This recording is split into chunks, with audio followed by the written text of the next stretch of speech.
turnout on Saturday morning at 9:30. Wow. You know, I want to thank you very much for the chance to be with you today, and thank you also for your endorsement in this year's election, which means a great deal to me and to our efforts here. And most importantly, you know, I want to thank all of you for everything you do every day and night to benefit the people of Minnesota. You save lives, you improve lives, you care for lives. And my religion has said, inasmuch as ye have done so unto the least of these my brethren, you've done so unto me. Other religions say the same. I believe that your service to your fellow Minnesotans is the highest calling. I also believe in your right to determine your own destinies. I believe in your right to hold an election, to vote on whether or not you wish to form a union.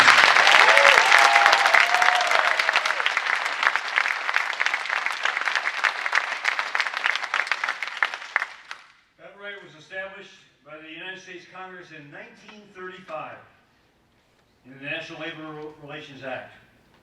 That was 79 years ago.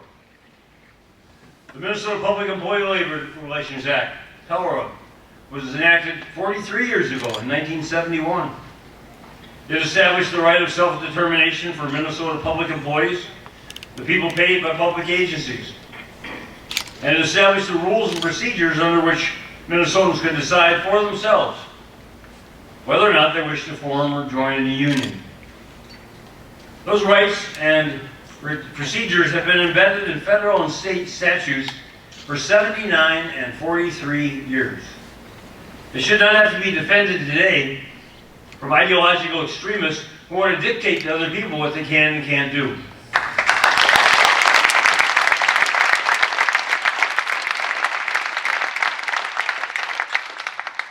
I believe in that right. I believe it is your right. I reaffirm that right by signing into law the explicit authorization to personal care attendants and child care providers. My administration also worked with your leadership to design and hold a free and fair election. The Tea Party extremists screamed and protested and even went to court to try to block your holding an election. Their idea of democracy is that you're free to do whatever they want you to do. Fortunately, they lost.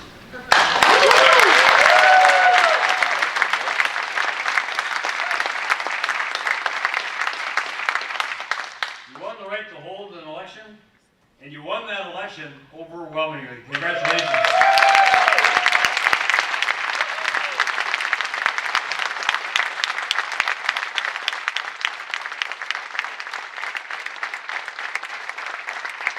Stand up and applaud yourselves. I didn't get a chance to vote.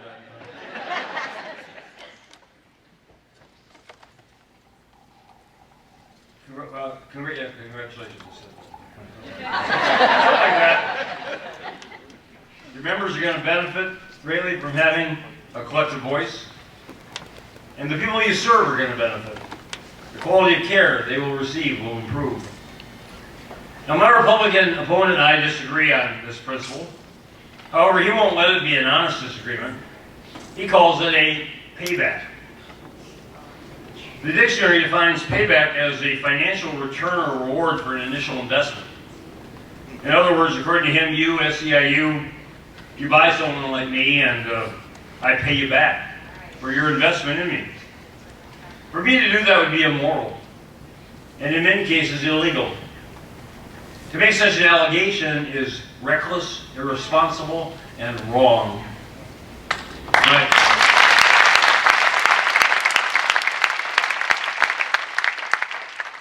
My opponent wants to roll back my state income tax increase on the richest 2% of Minnesotans. I think that's a very bad idea.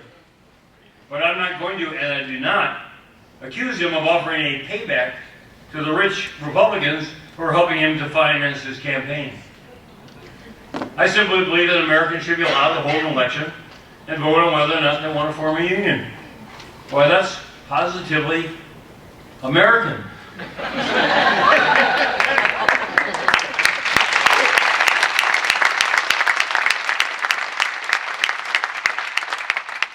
And so it shall remain, at least as long as I'm the governor of Minnesota. Now,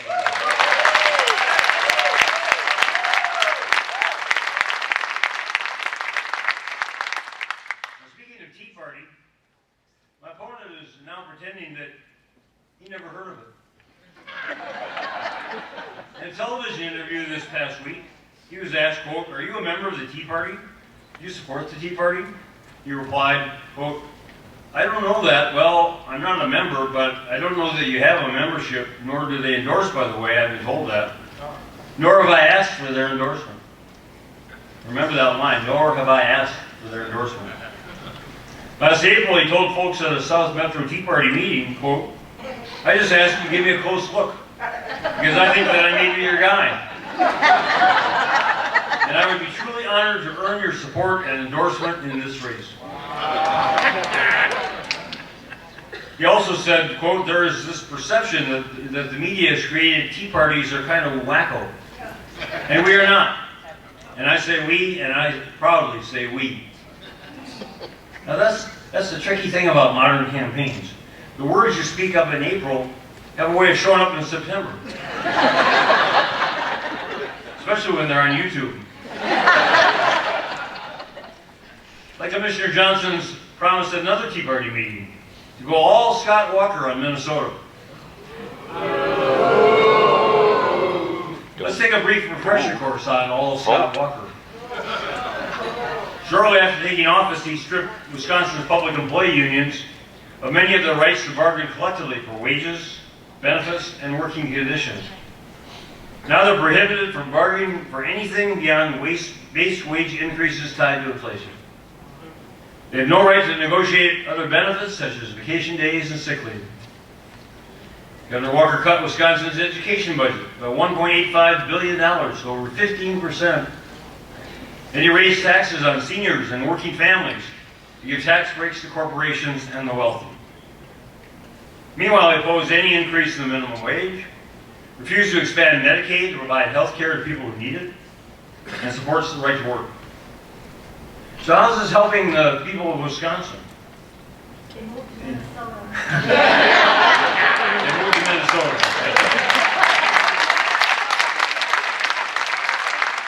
Helping them out.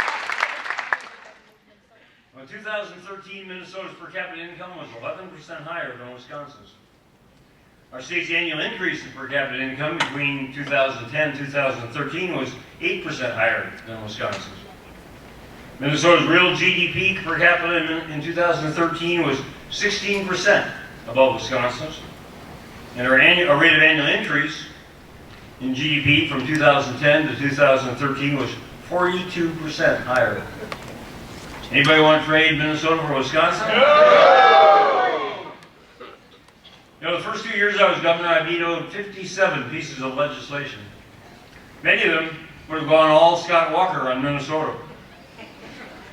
Then when I campaigned for DFL majorities in the fall of 2012, I was asked, well, what would happen if we had a DFL governor and DFL legislature?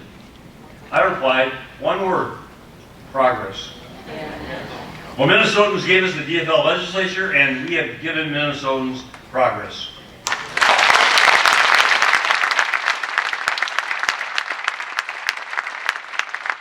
I'm going to read a list here of our accomplishments, and please hold your applause till the end because otherwise we'd be here into the afternoon. Senator Franklin would be very unhappy with me.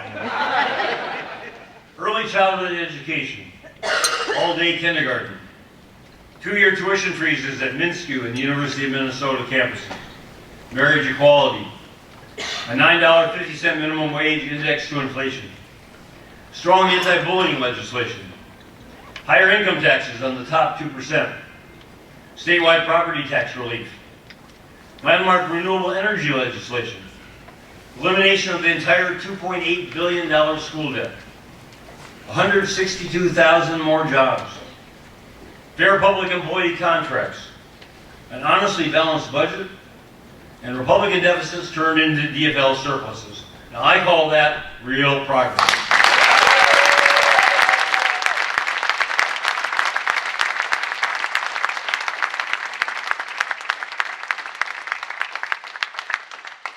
Now Commissioner Johnson, now he's unveiled his latest state government and public employees.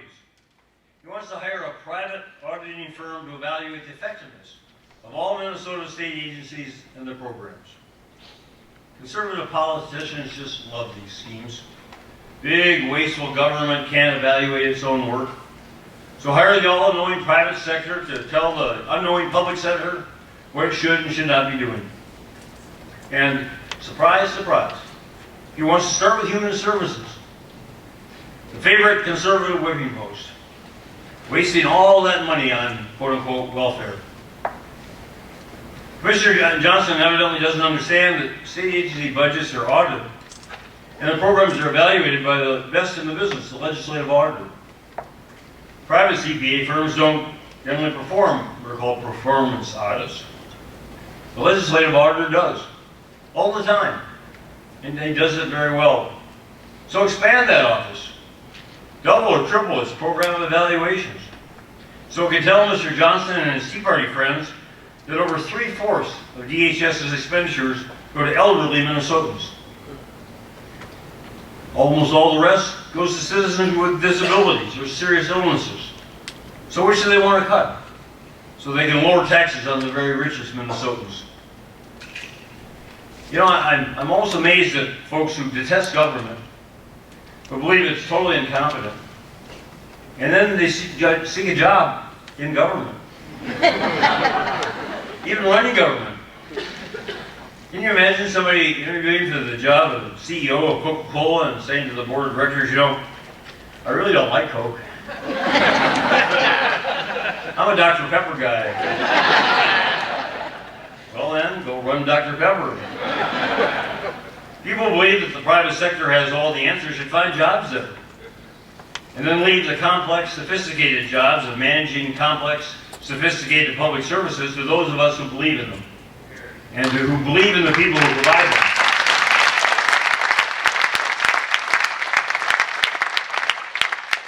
And who believe in the people who provide them, as I believe in you. So that's what this election comes down to. A choice between someone who believes in government, who cares about what it does, or someone who doesn't. Between someone who wants to make government work better, or someone who wants to tear it down. Between someone who has spent a career in government, who understands the challenges before it, and who has years of experience leading through tough situations. Or someone who looks at everything through a narrow, rigid, ideological lens. And who doesn't often even know what he's talking about. I need your help to win this election. That's why I'm so grateful for your endorsement. I need your votes. I need you to get everyone you know to vote. I know you dialers. Keep on dialing. And I thank you very much. Thank you, dialers.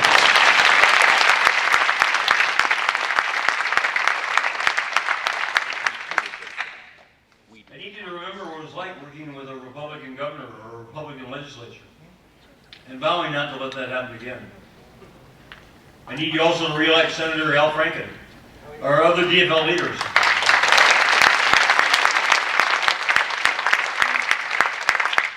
DFL majority in our House of Representatives. Because remember, everything that I put on that list before can be taken away. Everything we've fought so hard to gain, especially over the last 2 years, can be removed by a Republican legislature, especially with a Republican governor. We've made real progress. Minnesota's better than it was 4 years ago, and it'll be better yet 4 years from now if we're given the chance to continue to make our progress. So, I ask you for your support. I guarantee you I won't give you a quote-unquote payback. Instead, I'll work with you, all the other of us, to build a better Minnesota. Thank you very much.